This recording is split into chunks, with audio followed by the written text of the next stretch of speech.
What's up, everyone? Welcome back to the Pinnacle Title YouTube channel. My name is Tyler. Thank you guys for all the support on the prior posts and the prior videos. I seriously appreciate you guys so much. You guys came up with a lot of really good questions as well on some of those posts, and I got to go back and forth with some of you guys. And I decided it would be a great opportunity to take some of those questions and just put it together in a asked questions video. So that's what we're gonna do today. And I wanna jump right into it. The first question I got is, what is an escrow account in my mortgage payment? So this is a really good question. I get this question all the time when I'm doing closings. An escrow account, the best way to describe it is a savings account that your mortgage company holds that's going to collect money to pay your property taxes and your homeowner's insurance when they are due, okay? So, for example, we'll say that the mortgage companies, they're going to take $400 and they're going to apply that into your escrow account.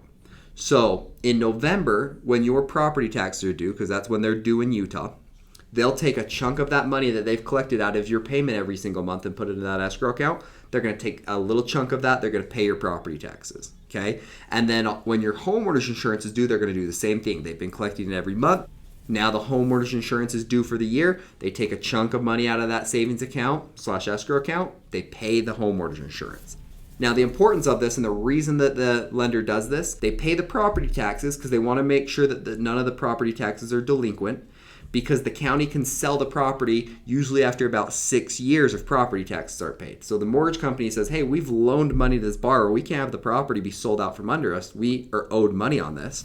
So that's why they like to pay the property taxes. And then for the insurance, they've loaned a whole bunch of money to this borrower, so they want to make sure that property is insured. So that's why they collect that property taxes, that homeowner's insurance in that escrow account every month and pay them every year. They want to make sure that their asset, that property that they've loaned money on, is safe and secure. So now that leads us into kind of our next question. Can you break down a mortgage payment for me? So a mortgage payment is made up of a couple different things. So the first part of it is principal and interest. The next part's sometimes mortgage insurance. We'll talk about that. And then the last part is an escrow account, which we just talked about.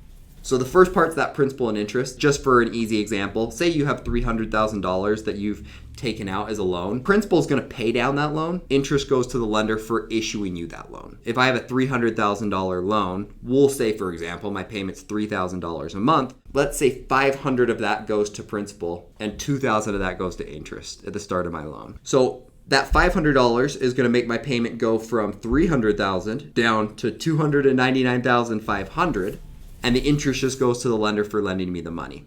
Now, the reason the principal is low and the interest is high is because we're going to just make that example at the start of the loan. Every single time you make payment, and as you get closer to the end of your loan, you end up paying more towards principal and less towards interest. So how it is the interest is front loaded on these loans. So on a 30-year or 15-year loan, you're always going to pay more interest at the start, but then as you get further along in your payments, that starts to even out and you'll end up paying about the same amount in interest and principal, and then sooner or later you'll pay more in principal than interest.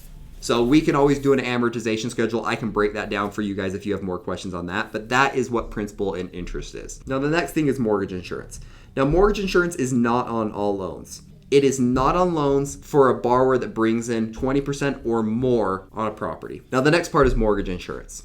Now mortgage insurance, we'll say, for example, we have a buyer and a buyer comes in with 20% down on a property. That buyer is not going to have to pay mortgage insurance because they've brought in 20% of the value of the property when they buy it. Now, if I didn't bring in 20%, for example, we'll say that borrower comes in with 5%, that means the lender is loaning 95% of the value of the property. Now, at that point, the lender is going to require mortgage insurance. A lender requires mortgage insurance on any properties that the borrower has less than 20% down. The reason being, and this is the best way for me to describe it, a lender is going to charge you mortgage insurance if you have less than 20% because they are taking on more risk.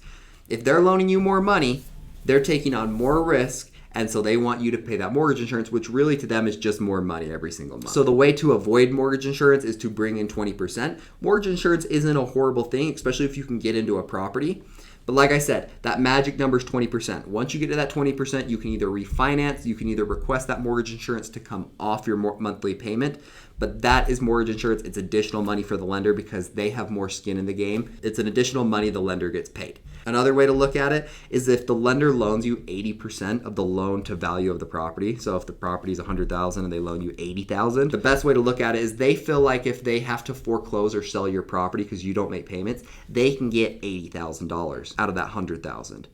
But if they loan you $95,000 and the property's worth $100,000 and you don't make your payments, it's going to be harder for them to get that $95,000. So that's another way to kind of look at mortgage insurance. You don't have as much skin in the game, they charge you more money. Okay, so that's the mortgage insurance. The last part's the escrow, and we talked about the escrow account. So the 4 things that make up a mortgage payment: principal, interest, mortgage insurance, if you have less than 20%, and then of course that escrow account. So that is what makes up a mortgage payment. The next question is, where can I find my title fees? That's a good one. Just go to pinnacletitle.co. We actually have a fee calculator on there, so you can take your sales price or your loan amount and you can put them in our fee calculator. It'll kick out what your title insurance is. Or if you want to call me, I'd be happy to give you guys a title quote. Easy. Next question, what is a home warranty? Okay, a home warranty is a home warranty that's given to a buyer when they buy a property. A buyer can purchase it, a seller can purchase it. A lot of the time it's going to be in your real estate purchase contract.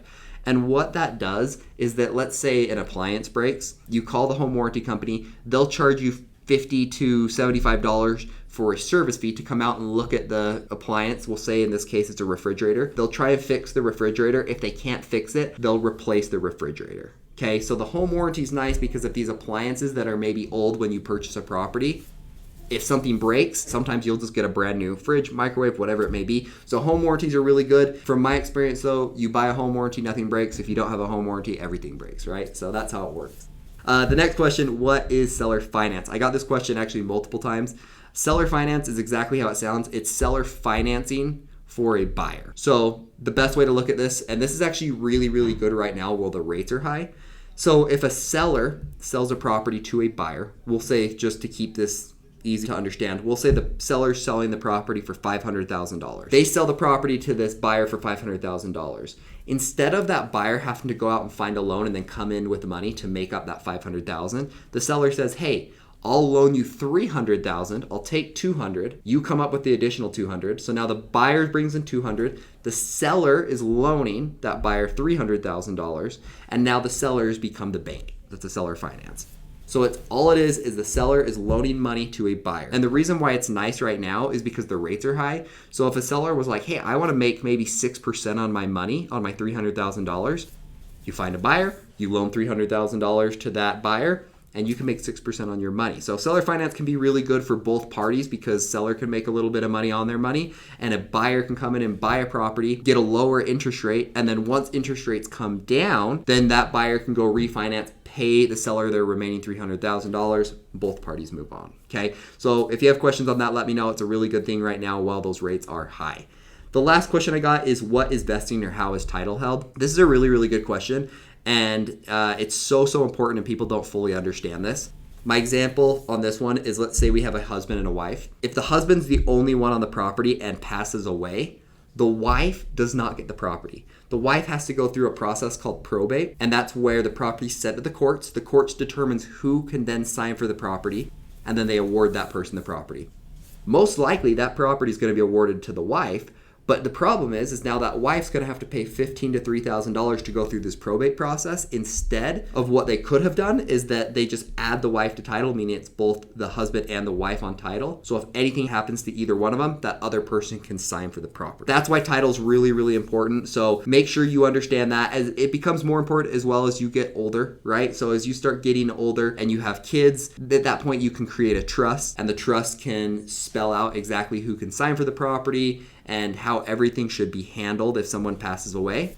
Another thing is if you are doing investing in properties, you should go out and create a business, whether that's an LLC, a corporation, whatever makes the most sense for you and your circumstances. And you vest your properties into your business instead of having them into your names personally. Okay, so vesting's very, very important. If you guys have any questions on that, let me know. But make sure you understand your vesting, know what your vesting is currently on title, and if you want to get something changed, it's as simple as doing a deed. We usually charge $100 to prepare and record the deed for you, and it's done. So Let me know if you guys have questions with that. Other than that, that was all the questions that I got from the prior ones. I hope to do some more videos like this in the future. It's fun to take your guys' questions and explain them a little bit further in detail. And hopefully we see you in the next video. Again, thanks for the support, and we'll talk to you later. Bye.